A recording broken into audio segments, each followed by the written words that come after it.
This is Akashvani Thiruvananthapuram.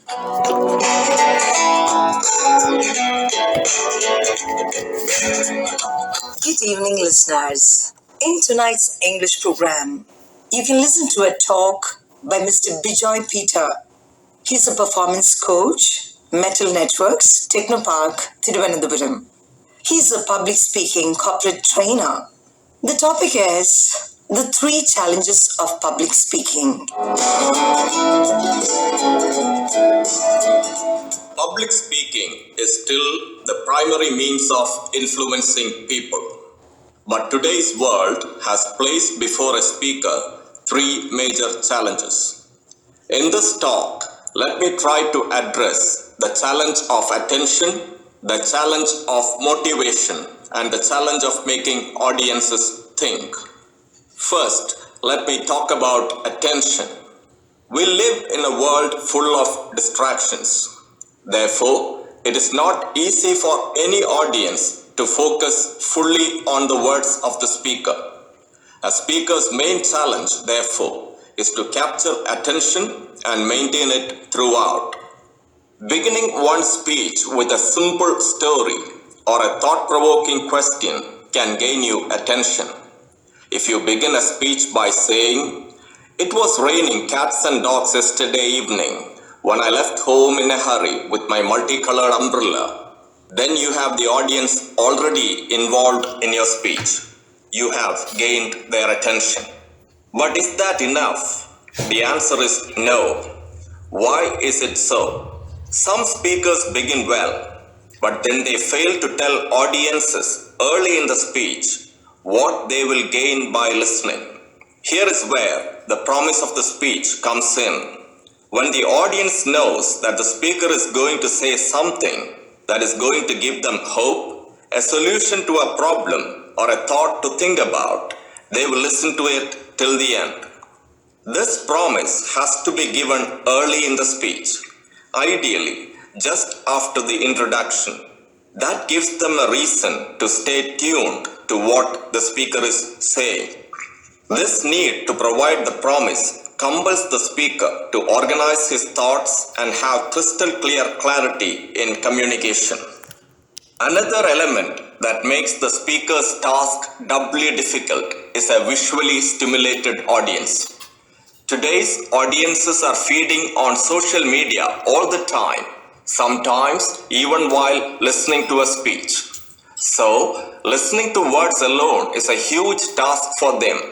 The speaker's energy and enthusiasm and animated gestures can provide a backdrop which can enable sustained attention. Talking in a picturesque language is yet another way to sustain attention. When a commentator in a World Cup match excitedly describes a centre forward slicing the football into the corner of a net like a knife through butter, it delights your mind. When Jesus said, "It is easier for a camel to go through the eye of a needle than for someone who is rich to enter the kingdom of God," it burns into your mind and leaves the audience shocked at the high degree of improbability it represents. A speaker therefore has to use imaginative language to maintain attention. Now, the second challenge of a speaker is regarding motivation. Before we look into it, we have to ask ourselves, why is motivation needed? The simple answer is inertia.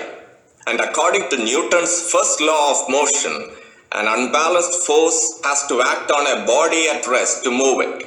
Likewise, a speaker has to motivate through inspiring words to move people to change their thinking and action. But let me ask again, why are people in need of motivation?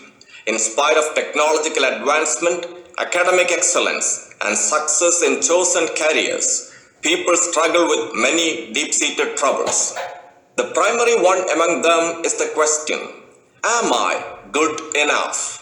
No one speaks this out loud, but this nags them constantly. A speaker therefore becomes a motivator when he instills hope in people of better days ahead. He imparts courage when he inspires people to put in yet another effort in spite of all their mistakes and failures. It is in this context that sound bites like "I have a dream" and "Yes, we can" and "I have nothing to offer but blood, toil, tears and sweat" have roused the imagination and enthusiasm of huge masses of people. Yet another reason why people need motivation is stress they face at the workplace. Even though a lot of talk goes on about work-life balance, many fail to achieve that. A speaker becomes a motivator when he can shine a light when minds are clouded with despair. If we take the case of a leader, he, as Napoleon said, has to be a dealer in hope, especially when he communicates his vision to his team. It is a challenge when there is unsurfaced negative thinking among members of the team. It can torpedo every good initiative if left unaddressed. A leader has to talk with clarity and conviction about problems and tough situations. He has to keep afloat the confidence of his teammates while steering ahead. Motivation also involves communicating the vision of a better tomorrow so that followers believe, buy in, and jump in to do the task at hand. When a speaker tries to communicate this, it is often met with disbelief and making giants out of current problems members of audience are facing. A speaker's task is not to falter by the barriers that the audience erect before him.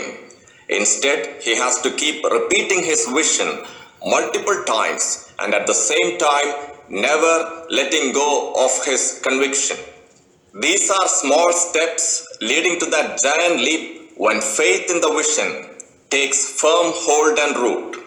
When that happens, his teammates will finally come to understand what he, as the leader, tried to communicate. The third challenge of a speaker is striking a balance between logic and emotion, the head and the heart, between substance and style. A speech presenting solid information can come across cold and lifeless to an audience. Why? It is because good content alone does not inspire. It needs an emotional backdrop. If you look at good TV commercials, they do not simply present facts. They appeal to our emotions either by addressing a real need or making us feel that it is desirable to go for that product. How do they do it? They hook us emotionally through colorful, animated and attractive visuals, plus the jingles, memorable sound bites and the like. But at the end of the day, their purpose succeeds when they supply logic to our buying decisions. Likewise, a good speaker touches emotions first and then at the end leave audiences thinking.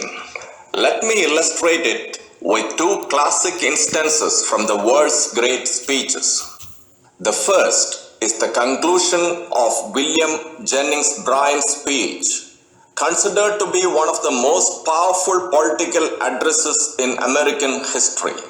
He ended his speech on a thundering note saying, "We will answer their demand for a gold standard by saying to them, you shall not press down upon the brow of labor this crown of thorns. You shall not crucify mankind upon a cross of gold." His gestures to dramatize the moment. The reaction in the audience was nothing short of sensational. And according to his biographer Michael Cassin, he, through these lines, stepped into the headlines of American history. The second example is the famous conclusion of General Douglas MacArthur's farewell speech to the joint session of the American Congress. He said, "I am closing my 52 years of military service. When I joined the army, even before the turn of the century, it was the fulfillment of all my boyish hopes and dreams. The world has turned over many times since I took the oath on the plain at West Point, and the hopes and dreams have long since vanished. But I still remember the refrain of one of the most popular barrack ballads of that day, which proclaimed most proudly that old soldiers never die, they just fade away."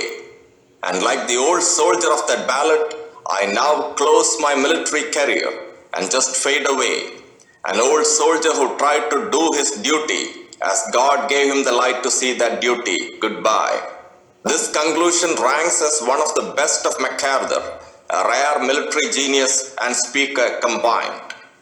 The day after the speech, MacArthur traveled to New York City and had the largest ticker tape parade in its history. Life magazine reported that more than 7 million people tossed an estimated 2,852 tons of paper during the parade. These two examples illustrate how the imaginative use of language and emotions, persuasion and logic, unforgettable images and allusions are all combined to make an idea leave a permanent mark in the minds of the audience. On that note, let me conclude, reminding you once again that a speaker has to overcome the challenge of attention, the challenge of motivation, and the challenge of making audiences think to make a lasting impact in today's world. The three challenges of public speaking. You were listening to a talk by Mr. Bejoy Peter, public speaking corporate trainer, performance coach, Metal Networks, Technopark, Thiruvananthapuram.